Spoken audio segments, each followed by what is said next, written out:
अस्सलाम वालेकुम डॉक्टर जायक। वालेकुम अस्सलाम। आपका नाम और आपका पेशा? My name is Yashma Asad Gill and I am an actress. जी हाँ। Okay, I know the time is limited, but I really want to address your contribution in my journey. There was a time when I had fallen into the trap of atheism back in the days when I was doing my bachelor's, but Alhamdulillah, it was your videos and your lectures that brought me back to my religion and brought my spirituality back to me and my faith back to me.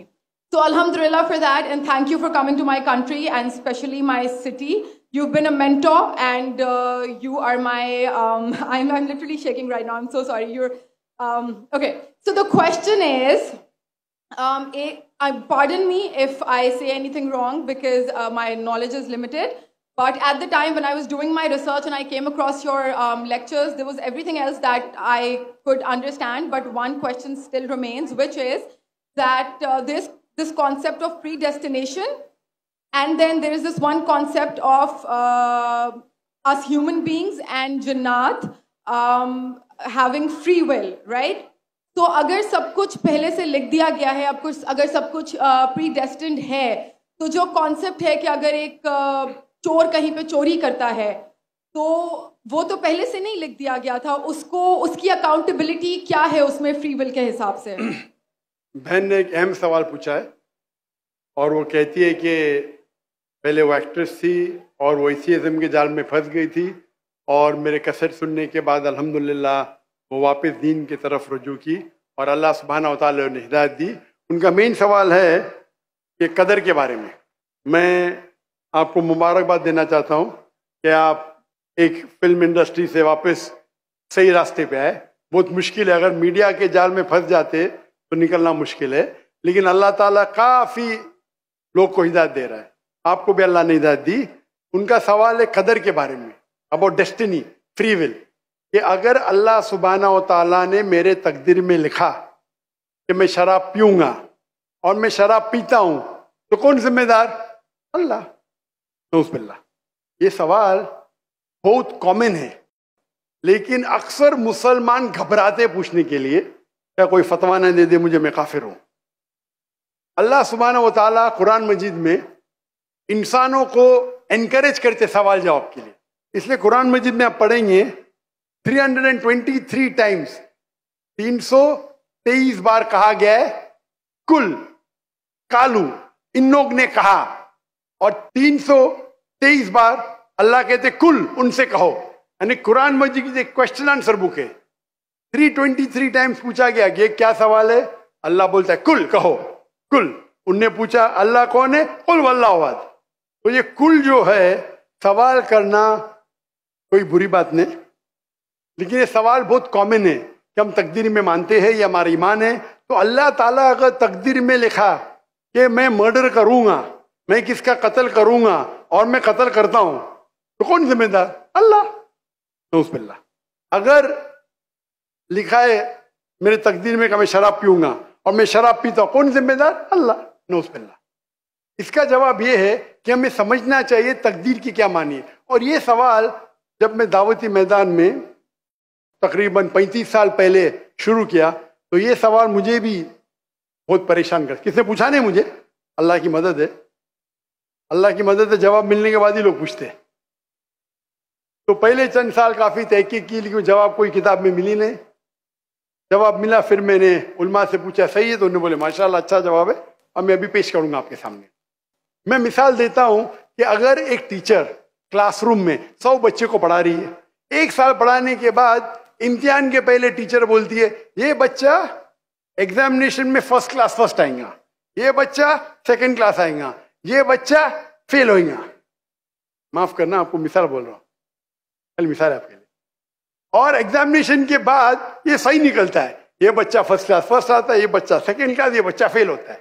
मेरा सवाल है कि जो बच्चा fail हुआ वो बोल सकता है कि टीचर ने प्रिडिक्ट की, क्योंकि टीचर ने प्रिडिक्ट की क्या मैं फेल होऊंगा, इसलिए मैं फेल हो गया। क्या वो बोल सकता है ऐसा? हाँ क्या नहीं? नहीं। टीचर देखती थी कि ये बच्चा स्टूडियस है, बराबर होमवर्क करता है, ज़हीन है, ये बच्चा एवरेज है, ये बच्चा हॉकी खेलता था, क्लास में भी नहीं आता था, पिक्चर देखता था। तो टीचर ने देख के प्रिडिक्ट की, और टीचर अक्सर सही होती है, लेकिन इंसान है, गलती भी हो सकती। इसी तरीके से अल्लाह सुब्हाना व ताला एक इंसान नहीं है, अल्लाह के पास इल्मे गैब है। अल्लाह को पहले ही पता है आप क्या डिसीजन लेने वाले हैं। मिसाल के तौर पे एक शख्स आता है चौराहे पे, वो 4 में से एक सड़क को चुन सकता है, नंबर 1 सड़क, नंबर 2 सड़क, नंबर 3, नंबर 4। वो चुनता है नंबर 2 सड़क। चॉइस किसकी? इंसान की, हाँ क्या नहीं? लेकिन अल्लाह सुब्हानहू व तआला को इल्मे गैब है कि 5 तारीख को अक्टूबर के रात को 1 बजे, 1:15 बजे ये चौराहे पे आएगा। उसके पास 4 चॉइस थे, सड़क नंबर 1, सड़क नंबर 2, सड़क नंबर 3, सड़क नंबर 4। अल्लाह ताला जानते कि ये सड़क नंबर 2 चुनेगा, तो अल्लाह ताला लिख देते तकदीर में पहले ही कि ये इंसान 5 अक्टूबर की रात को 1 बजे, 1:15 बजे सड़क नंबर 2 पे चुनेगा। तो सड़क नंबर 2 किसने चुना? अल्लाह ने या क्या इंसान ने? अल्लाह ने चुना या इंसान ने चुना? इंसान ने चुना। तो कौन जिम्मेदार, अल्लाह या इंसान? इंसान। वो आगे जाता है और 3 सड़क आते, सड़क ए, सड़क बी, सड़क सी। वो चुनता है सड़क ए, अल्लाह ताला जानता है कि वो सड़क ये चुनेगा, लिख देता है। कौन जिम्मेदार? इंसान। अल्लाह जानते हैं कि ग्रेजुएशन पास करने के बाद वो इंसान ईमानदारी से कमा सकता है या चीटिंग करके कमा सकता है। वो चीटिंग करके कमाता है, अल्लाह ताला लिख देते कि ग्रेजुएशन के बाद ये इंसान को ऑप्शन नंबर था ईमानदारी से कमाए, चीटिंग करके कमाए। वो चीटिंग करके कमाएगा, एडवांस में लिखते। चुन रहा है कौन? इंसान। लेकिन अल्लाह ताला के पास इल्मे गैब है, तो अल्लाह ताला इसीलिए लिख रहे हैं क्योंकि वो जानते हैं कि वो इंसान ये गलत काम करेंगे। ये नहीं कि अल्लाह लिखते हैं और वो इंसान गलत काम करता है, क्योंकि वो इंसान गलत काम करने वाला है। अल्लाह जानते हैं, अल्लाह एडवांस में लिखते। तो कौन जिम्मेदार? इंसान। तो अल्लाह के पास इल्मे गैब है और अल्लाह सुब्हानहू व तआला कभी गलती नहीं करते। अल्लाह ने आपको इख्तियार दिया कि आप चोरी करके जिंदगी बसर कर सकते या ईमानदारी से। आप ईमानदारी से करते, अल्लाह ताला लिख देते क्या ये इंसान ईमानदारी से जिंदगी बसर करेगा। तो कौन जिम्मेदार? इंसान। एक हदीस में आता है कि दुआ तकदीर को बदल सकती है। सही बात है। मिसाल के तौर पे आप जाते हैं एग्जामिनेशन में, आपको पेपर आपका बहुत खराब जाता है, आप जानते हैं मैं फेल होने वाली हूं। आप घर पे आके दुआ करते, या अल्लाह मुझे पास कर। अल्लाह सुब्हानहू व तआला को पता है कि आप एग्जामिनेशन में जाने वाले ये तारीख को आप फेल होंगे। अल्लाह को ये भी पता है कि आप घर पे आके दुआ करेंगे, हाँ कि नहीं? अल्लाह को ये भी पता है कि अल्लाह दुआ कबूल करेंगे कि नहीं। अल्लाह दुआ कबूल कर लेता है। तो तकदीर में लिखा है ये लड़की एग्जामिनेशन में जाती है, फेल होने वाली थी, घर पे आके दुआ करती, अल्लाह ताला दुआ कबूल कर लेता, उसे पास कर लेता है। तो हमें पता नहीं कि क्या होगा, तो दुआ करना अच्छी बात है।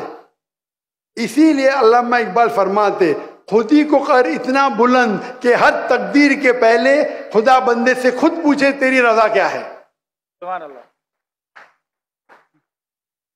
तो तकदीर का मतलब अल्लाह सुब्हानहू व तआला ने आपको इख्तियार दिया है। 100% नहीं, 95%, 90। मैं चाहता हूं मैं दुनिया को तबाह कर दूं, अल्लाह ताला नहीं करेगा। लेकिन अल्लाह आपकी चॉइस आपके ऊपर छोड़ा है। आपको हिदायत दी कुरान में और हदीस में, आप फॉलो करो नहीं करो आपके ऊपर है, आपके ऊपर फ्री विल है। लेकिन अगर आप कोई गलती करते आप जिम्मेदार, आप कोई अच्छाई करते आप जिम्मेदार। तो इसीलिए तकदीर के बारे में अल्लाह को इल्म गैब है। तो जो भी गलत काम करते हैं आप करते हैं, अल्लाह ताला आपसे नहीं करवाता। तो ये अगर आप समझ लेंगे तो इंशाअल्लाह आप कुरान मजीद की जो तालीमात पे अमल करेंगे और इंशाअल्लाह आप जन्नत में जाएंगे।